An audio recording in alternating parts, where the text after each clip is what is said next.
में दोस्तों आज के टॉपिक में हम लोग विजुअल आर्ट से संबंधित कुछ इंपॉर्टेंट क्वेश्चनों को देखेंगे जो कि आगामी नेट एग्जाम के लिए काफ़ी यूजफुल साबित हो सकता है। तो चलिए देखते हैं आज के क्वेश्चनों को। दोस्तों जो पहला क्वेश्चन आप लोगों के बीच में रखा गया है वो अक्सर विजुअल आर्ट के एग्जाम में कई बार ये क्वेश्चन पुटअप होता है, इसलिए ध्यान से लर्न करिएगा। दोस्तों पहला क्वेश्चन है कि बुकनो बॉक्स का उपयोग क्या फैलाने में किया जाता है। जी दोस्तों, बुकनो बॉक्स को हम एक्वा टिंटेड डस्ट बॉक्स के भी नाम से जानते हैं और इसका प्रयोग रेजिन धूल को फैलाने के लिए किया जाता है। दोस्तों बुकनो बॉक्स बहुत ही इंपॉर्टेंट है। बुकनो बॉक्स अर्थात एक्वा टिंटेड डस्ट बॉक्स लकड़ी का एक बॉक्स होता है जो कि एक्वा टिंट माध्यम जो है प्रिंट मेकिंग का बहुत ही फेवरेट ये टेक्निक होती है और इस टेक्निक में ये एक्वा टिंटेड डस्ट बॉक्स का प्रयोग किया जाता है। दोस्तों ये जो एक्वा टिंटेड डस्ट बॉक्स होती है ये लकड़ी का बना होता है और इसमें 3 प्रकार के इंस्ट्रूमेंट लगे होते हैं। ऊपर की ओर फैन, और इस फैन को चलाने के लिए एक हैंडल लगा होता है और बीच में जाली लगी होती है और बॉक्स के नीचे हम प्लेट को रखते हैं। क्या होता है कि प्लेट के ऊपर रेजिन के धूल को अच्छी तरीके से फैलाने के लिए इस बॉक्स को लगाते हैं और क्या होता है कि फ़ैन को जब हम चलाते हैं तो उसका जो हवा का दबाव होता है वो नीचे की ओर होता है और जो धूल रेजिन के धूल रखे होते हैं ऊपर, उस हवा के दबाव से वो जाली के माध्यम से प्लेट के ऊपर अच्छी तरीके से फैल जाते हैं। फैलने के बाद क्या होता है कि हम प्लेट को बाहर निकाल देते हैं और हल्का सा गर्म कर लेते हैं और इसके बाद एक्वा टिंट माध्यम में ये प्रक्रिया पूर्ण हो जाती है। दोस्तों इस माध्यम में जो प्लेट हम यूज करते हैं वो तांबे का प्लेट, जिंक का प्लेट और स्टील आदि तमाम माध्यम में प्लेटें यूज करते हैं। दोस्तों अक्सर एग्जाम में आप लोगों से पूछा जाता है कि किस माध्यम में कटान को नियंत्रित किया जाता है, तो एक्वा टिंट माध्यम में ही कटान को नियंत्रित किया जाता है, ध्यान दीजिएगा। दोस्तों अगला क्वेश्चन जो आप लोगों के बीच में रखा गया है वो है कि सौंदर्य शास्त्र को और किस नाम से जाना जाता है। जी दोस्तों, सौंदर्य शास्त्र को हम नंदन शास्त्र के भी नाम से जानते हैं और इसको इंग्लिश में हम एस्थेटिक्स के नाम से जानते हैं। दोस्तों यहाँ पे आप लोगों को जानना बहुत इंपॉर्टेंट है कि सौंदर्य शास्त्र जो थी इसके जो जनक माने जाते हैं अलेक्जेंडर बामगार्टन को माना जाता है। क्यों? क्योंकि अलेक्जेंडर बामगार्टन ने ही 1750 ईस्वी में इसे अर्थात सौंदर्य शास्त्र को दर्शन शास्त्र की एक शाखा के रूप में स्वीकार किया था तथा अपनी प्रसिद्ध जो उनकी जो प्रसिद्ध ग्रंथ थी एस्थेटिक, उसी एस्थेटिक में सौंदर्य तथा कला का क्रमबद्ध विवेचन करने वाले इस शास्त्र को सौंदर्य शास्त्र के नाम से संबोधित किया था, ध्यान दीजिएगा। दोस्तों यहाँ पे आप लोगों को जानना बहुत ही जरूरी है कि अलेक्जेंडर बामगार्टन का जन्म कब हुआ। दोस्तों ये जर्मन विद्वान थे और इनका जो जन्म होता है वो 1714 ईस्वी में और इनकी मृत्यु जो होती है वो 1762 ईस्वी में होती है, ध्यान दीजिएगा। आइए देखते हैं हम लोग नेक्स्ट क्वेश्चन को। अगला क्वेश्चन जो आप लोगों से पुटअप किया जा रहा है कि दोस्तों किसने कहा सौंदर्य शास्त्र ऐन्द्रिक ज्ञान का विज्ञान है। जी हाँ, बहुत इंपॉर्टेंट क्वेश्चन। इसको भी कहा था अलेक्जेंडर बामगार्टन ने। बहुत इंपॉर्टेंट है, अक्सर क्वेश्चन पुटअप होता है कि सौंदर्य शास्त्र ऐन्द्रिक ज्ञान का विज्ञान है, किसने कहा था, तो अलेक्जेंडर बामगार्टन ने कहा था। आइए देखते हैं हम लोग नेक्स्ट क्वेश्चन को। अगला क्वेश्चन जो आप लोगों के बीच में है कि किसने कहा कि विविधता में एकता ही सौंदर्य है। जी हाँ, बहुत इंपॉर्टेंट वक्तव्य है और इसको कहे थे प्लेटो ने। दोस्तों प्लेटो का जन्म कब हुआ था, तो दोस्तों प्लेटो का जो जन्म होता है वो 427 ईसा पूर्व में होता है और इनकी मृत्यु जो होती है वो 347 ईसा पूर्व में होती है। आइए देखते हैं हम लोग नेक्स्ट क्वेश्चन को। अगला क्वेश्चन जो आप लोगों के बीच में है कि प्रसिद्ध चित्र अबाउट वेटिंग एंड वॉन्डरिंग किसकी कृति है। जी हाँ, बहुत इंपॉर्टेंट क्वेश्चन है।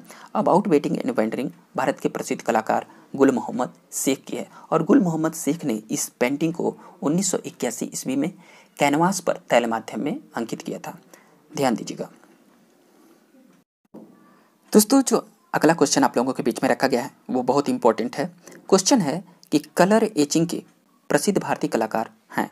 दोस्तों कलर एचिंग क्या होती है। एचिंग मतलब होता है अम्लांकन, ध्यान दीजिएगा।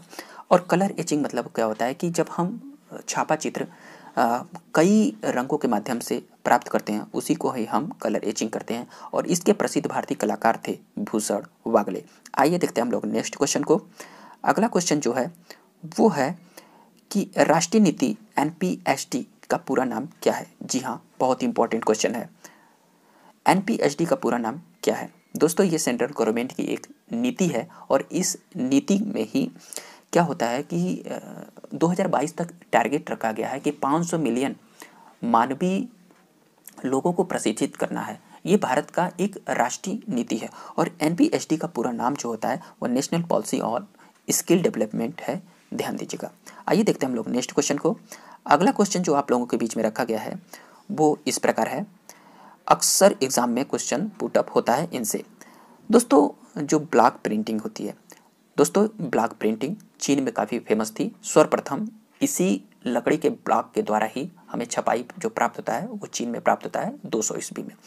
अगली जो है intaglio printing, intaglio printing Germany में 1430 ईस्वी के आसपास देखी जाती है। लिथोग्राफी, इसके जनक जो होते हैं सेनफेल्डर को माना जाता है, और जर्मनी में 1796 ईस्वी में इसका प्रतिपादन देखा जाता है। अगला क्वेश्चन जो इम्पोर्टेंट है वो है सिल्क स्क्रीन। दोस्तों सिल्क स्क्रीन को हम सेरीग्राफी, पोरस सरफेस प्रिंटिंग आदि नामों से भी जानते हैं। सिल्क स्क्रीन काफ़ी समय से, प्राचीन समय से ये फेमस थी, ऐसा नहीं है कि नहीं था, परंतु 1960 की ईस्वी में ये काफ़ी फेमस तब हुई जब अमेरिका के एक प्रसिद्ध कलावेत्ता थे जिनका नाम था एलिजाबेथ मकासलैंड। इन्हीं के प्रयत्न से ही ये स्क्रीन प्रिंटिंग आम जनता तक प्रचलित में आई। इसके पहले तक ये प्रिंटिंग इतनी छुप छुप कर इसके कलाकार इस पे काम करते थे कि ये आम जनता तक फेमस नहीं थी।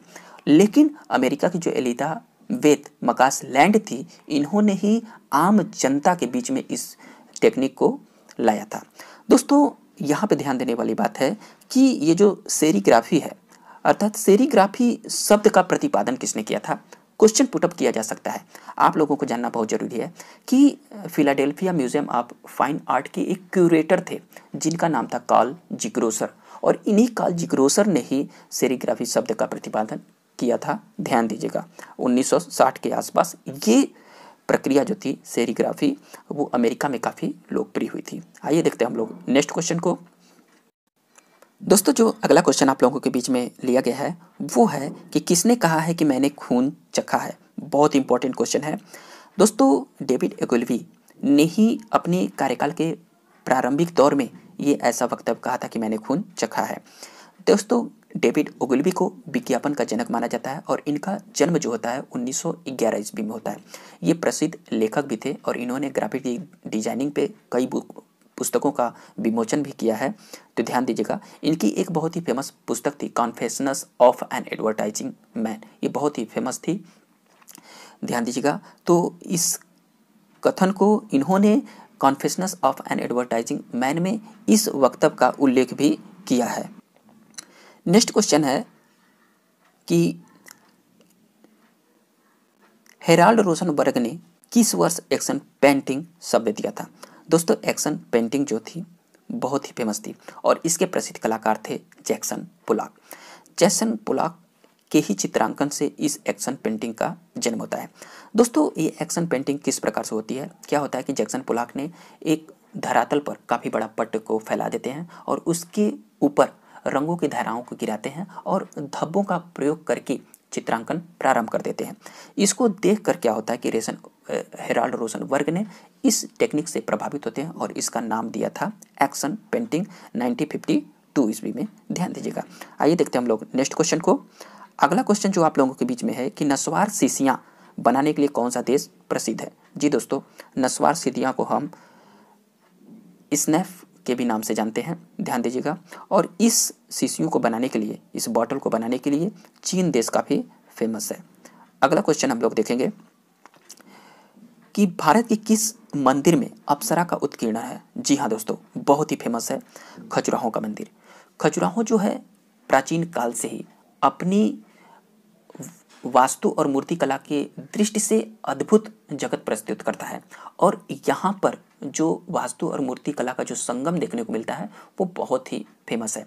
दोस्तों जो खजुराहो है, खजुराहो जो है वो मध्य प्रदेश के छतरपुर जिले में स्थित है और इसका निर्माण चंदेल राजाओं ने 9वीं से 12वीं शताब्दी के मध्य में करवाया था और ऐसा माना भी जाता है कि खजुराहो को ही चंदेल राजाओं ने सर्वप्रथम अपनी राजधानी भी बनाया था। तो ध्यान दीजिएगा, और यहीं खजुराहो में ही दोस्तों हिंदू तथा जैन देवी देवताओं के साथ साथ अप्सराओं, पशु पक्षियों तथा सामाजिक जीवन के विभिन्न विषयों के जो रमणीय मूर्ति शिल्प देखने को मिलते हैं वो खजुराहो में मिलते हैं। इसलिए खजुराहो बहुत ही इम्पोर्टेंट है, ध्यान दीजिएगा। और यहाँ पे अप्सराओं का मूर्ति बहुत ही फेमस है। नेक्स्ट क्वेश्चन दोस्तों, अगला क्वेश्चन जो आप लोगों के बीच में लिया गया है वो है कि प्रसिद्ध स्टोन हेंज किस युग में पाए गए। जी हाँ दोस्तों, स्टोन हेंज जो पाए गए थे वो नियोलिथिक युग में पाए गए थे। दोस्तों स्टोन हेंज होता क्या है, ये पत्थर के लंबवत शस्त्र होते हैं और इन्हीं को ही हम स्टोन हेंज कहते हैं। और ये ग्रेट ब्रिटेन में बहुत ही फेमस हैं और ग्रेट ब्रिटेन में ये 3 प्रकार के पाए जाते हैं। तो दोस्तों ये रहे तो कुछ इंपॉर्टेंट क्वेश्चन। अगर आप लोगों को वीडियो पसंद आया हो तो प्लीज़ लाइक कर दीजिएगा और अपने दोस्तों में शेयर कर दीजिएगा।